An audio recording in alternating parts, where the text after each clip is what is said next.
आज हम लोग का टॉपिक है नेजल मिएसिस एंड राइनोलिथ। पहले हम लोग देख लेंगे नेजल मियोसिस के बारे में कि नेजल मियोसिस होता क्या है। तो मिएसिस का मतलब होते हैं मिएसिस, इसके मतलब होते हैं infestation of living tissues by the larva of flies। Infestation मतलब क्या होता है? इन्फेस्टेशन मतलब होता है संक्रमित। मतलब जब कोई लिविंग टिश्यू, हम लोग के बॉडी के अंदर कोई लिविंग टिश्यू वो कोई भी लार्वा ऑफ फ्लाइज के वजह से इन्फेक्टेड होते हैं, तब उसको हम लोग बोलेंगे मिएसिस। तो नेजल मिएसिस के मतलब क्या होते हैं? Nasal myiasis is a infection, it's not infection, it's a infestation of the nasal cavity by the larva of the certain flies। मतलब नेजल कैविटी जब कोई भी लार्वा ऑफ फ्लाइज से इन्फेक्टेड होता है तब उसको हम लोग बोलेंगे नेजल मिएसिस। इस टाइप का नेजल मिएसिस सबसे ज़्यादा देखा जाता है ट्रॉपिकल रीजन में एंड सब ट्रॉपिकल रीजन्स में देखा जाता है। अब जो होता है इसका मेन साइड कहाँ कहाँ होता है? हम लोग के नोज पे कौन से साइड में मेनली इफेक्ट करते हैं? साइड मेनली इसका होते हैं, एक होता है नेजल कैविटी जो मोस्ट कॉमन होते हैं, और एक होते हैं पैरानेजल साइनस पे। ठीक है, उसके बाद हम लोग देखेंगे इसके रिस्क फैक्टर। इसके रिस्क फैक्टर क्या क्या होते हैं? इसके रिस्क फैक्टर मेनली होता है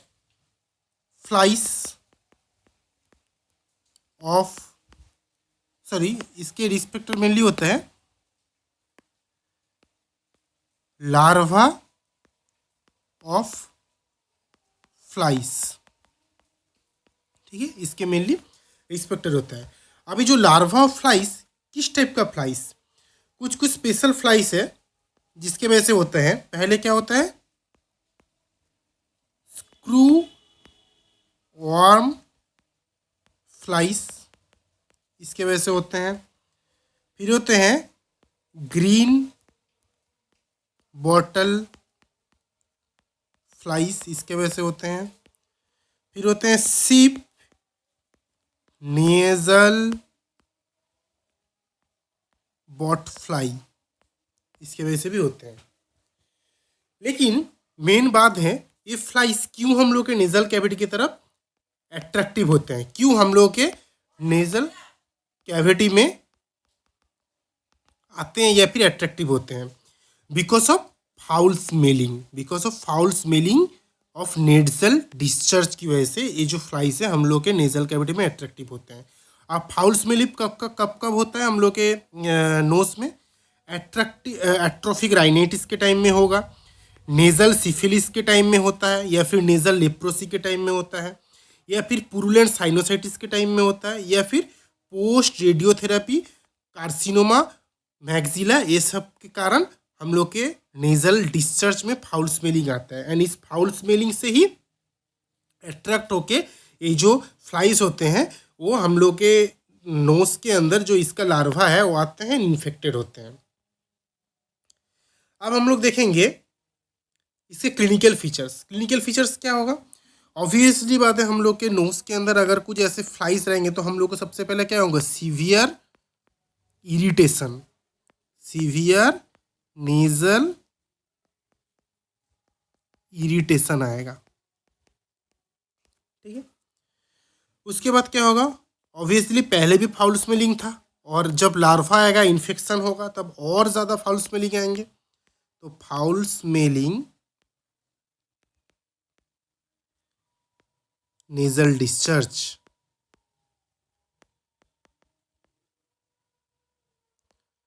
फाउल स्मेलिंग नेजल डिस्चार्ज आएंगे। फिर क्या होगा,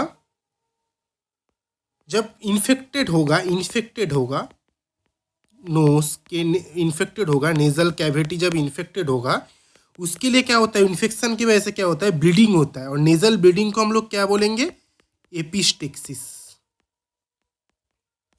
ठीक है। उसके बाद क्या होते हैं, नोज के इन्फेक्शन की वजह से क्या होता है, फेशियल सॉइलिंग आएगा।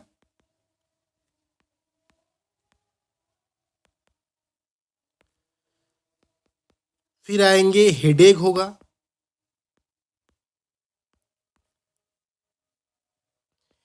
एंड ये जो लार्वा रहता है, इस लार्वा को एक्चुअली हम लोग बोलते हैं मैगोट्स। तो यही मैगोट्स की वजह से क्या होते हैं, दो चीज़ होते हैं। एक होता है इस मैगोट्स की वजह से सेंसेशन ऑफ मूवमेंट वो फील होते हैं। एंड अगर हम लोग नॉर्मल विजुअलाइजेशन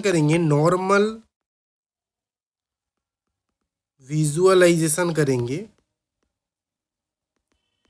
तो भी ये जो मैगट्स है या फिर लार्वा है वो दिखेगा। ठीक है। अब ये हो जाता है नॉर्मल केस। अब कब हम लोग समझेंगे कि ये सीवियरली इन्फेक्टेड हो गया, सीवियर केस कब बोलेंगे, जब ये क्या होगा, साइनसिस हो जाएंगे,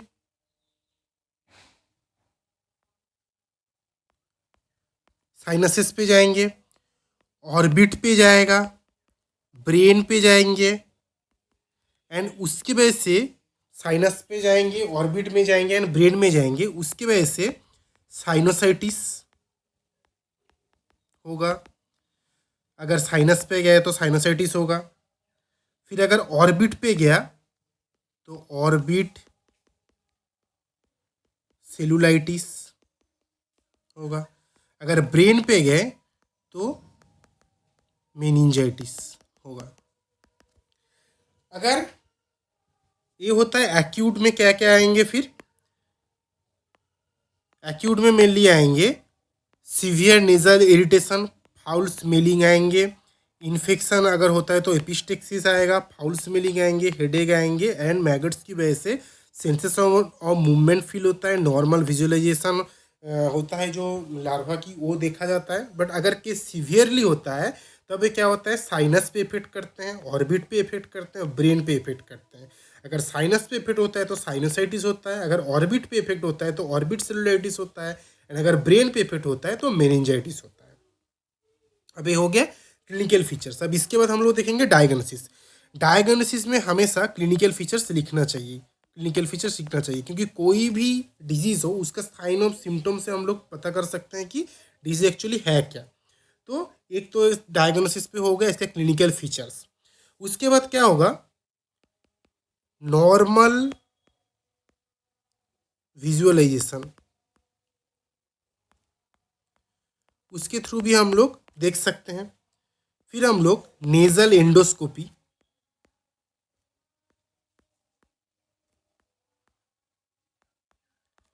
नेजल एंडोस्कोपी मतलब ये होता है नेजल एंडोस्कोपी, इसके थ्रू भी हम लोग देख सकते हैं, अंदर इन्वेस्टिगेट कर सकते हैं कि अंदर क्या है। उसके बाद अगर ज़्यादा सीवियर हुआ, अगर ज़्यादा सीवियर होता है तो हम लोगों को सीटी और एमआरआई भी करना होगा। ये हो गए इसके डायग्नोसिस। इसके बाद हम लोग देखेंगे इसके ट्रीटमेंट। ट्रीटमेंट में क्या क्या होगा, सबसे पहले होगा ट्रीटमेंट पे कि हम लोग कोशिश करेंगे मैकेनिकल रिमूवल का। ठीक है, हम लोग कोशिश करेंगे मैकेनिकल रिमूवल का। किस तरीके से, विथ फोर्सेप, अंडर लोकल एनास्थेसिया और नेजल एंडोस्कोपी में।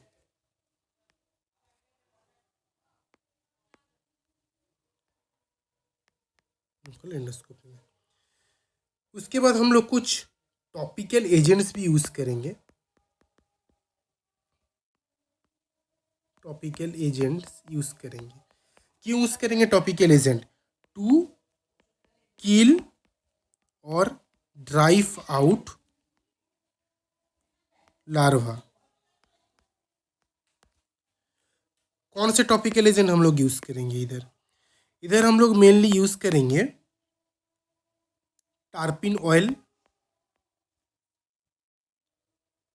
टर्पेंटाइन ऑयल यूज़ करेंगे। हम लोग chloroform use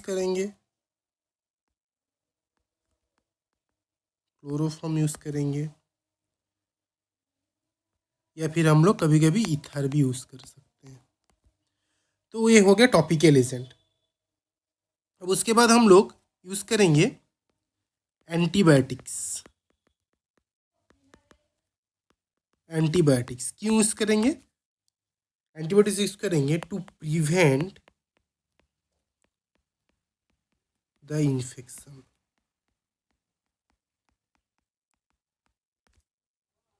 antibiotic.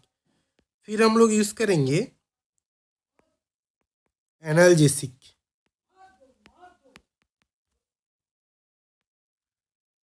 And nasal डिकॉन्जेस्टेंट।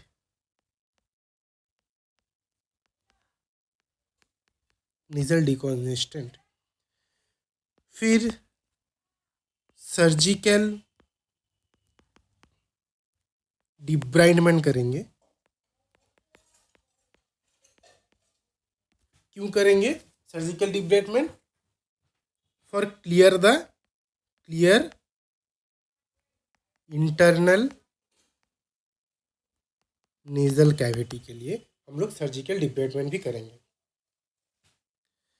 फिर इसके बाद इसका प्रिवेंशन में क्या क्या करेंगे? प्रिवेंशन में कुछ नहीं, maintain good nasal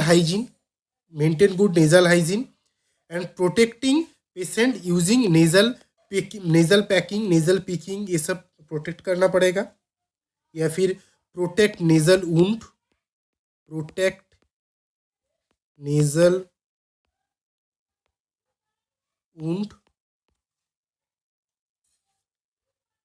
and treatment before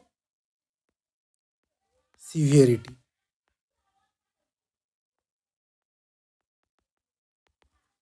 ठीक है, तो ये हम लोग देखे हैं नेजल मिएसिस के बारे में। जो हम लोग इधर जो भी नोट्स हैं, ये नोट्स कोई भी लिखने की ज़रूरत नहीं है। ये नोट्स जो है इसी चैनल के नाम पे जो इंस्टाग्राम चैनल है उसमें उसके नोट्स है, वहाँ से आप लोग इस नोट्स को कलेक्ट कर सकते हैं। तो इसके बाद हम लोग स्टार्ट करेंगे राइनोलिथ। राइनोलिथ मतलब क्या है?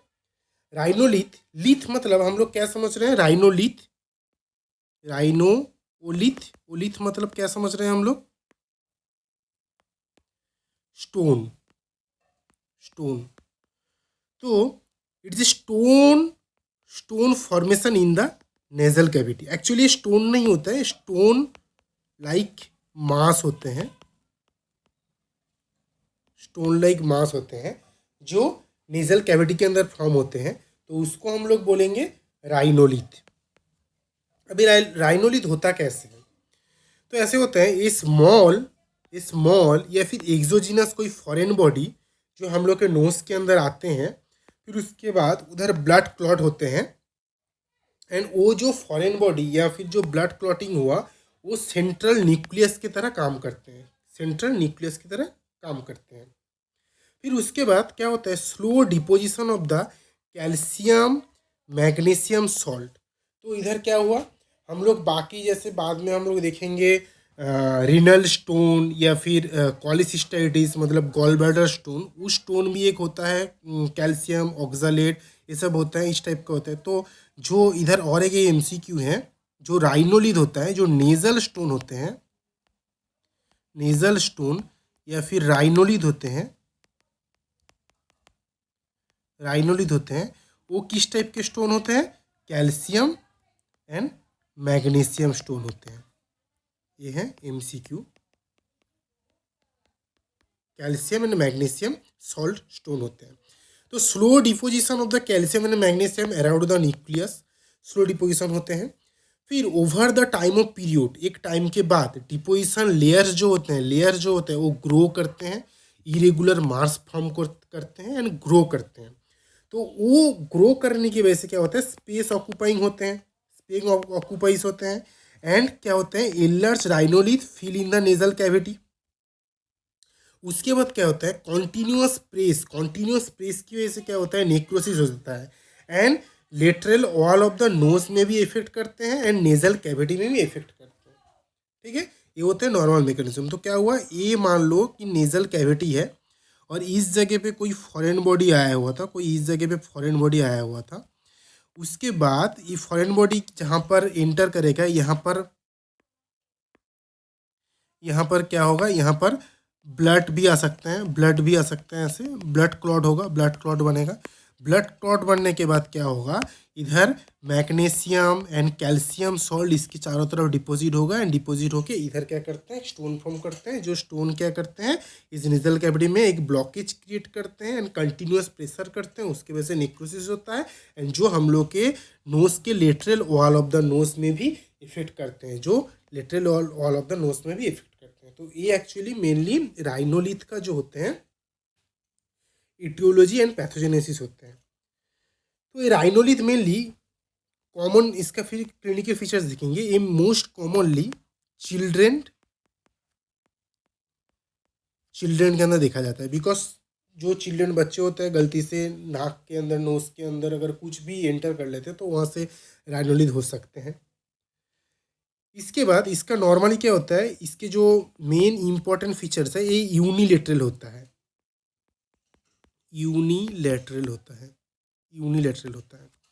ठीक है। उसके बाद क्या होता है? फाउल स्मेलिंग होता है। फाउल स्मेलिंग होगा। उसके बाद क्या होगा? नेजल ऑब्स्ट्रक्शन होगा। नेजल ऑब्स्ट्रक्शन होगा तो क्या होगा? ब्रीदिंग में प्रॉब्लम होगा, तो ब्रीदिंग डिफिकल्टी।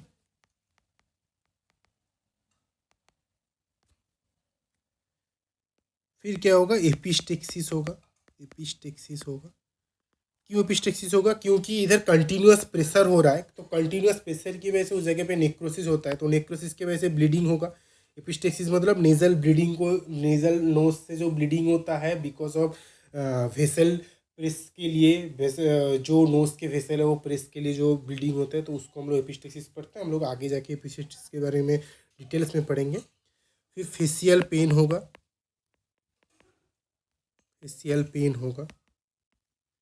फिर हेडेक होगा। फिर नेजल स्वेलिंग होगा।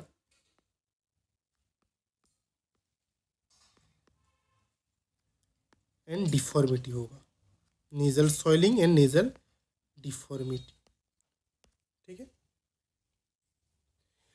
इसके बाद ये हो गए क्लिनिकल फीचर्स। फिर हम लोग अगर इसका डायग्नोसिस करेंगे, डायग्नोसिस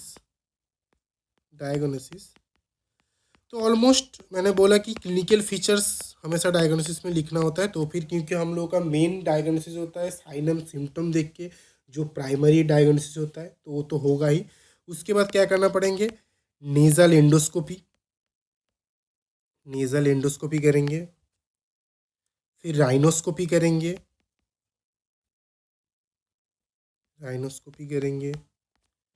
अगर सीवियर इन्फेक्शन दिखाई दिया कुछ, तो हम लोग एक्सरे या फिर सीटी करेंगे। ठीक है, तो हो गया diagnosis.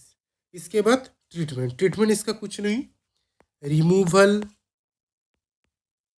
Of the rhinolith under local और जनरल एनेस्थीसिया। अगर स्मॉल हुआ तो removed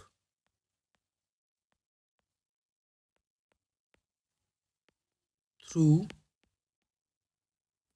the nasal cavity with forcep. फिर एंटीबायोटिक्स तो देंगे ही, एंटीबायोटिक्स देंगे ही, ठीक है। तो ये हो गया इसके ट्रीटमेंट। फिर प्रिवेंशन क्या होगा?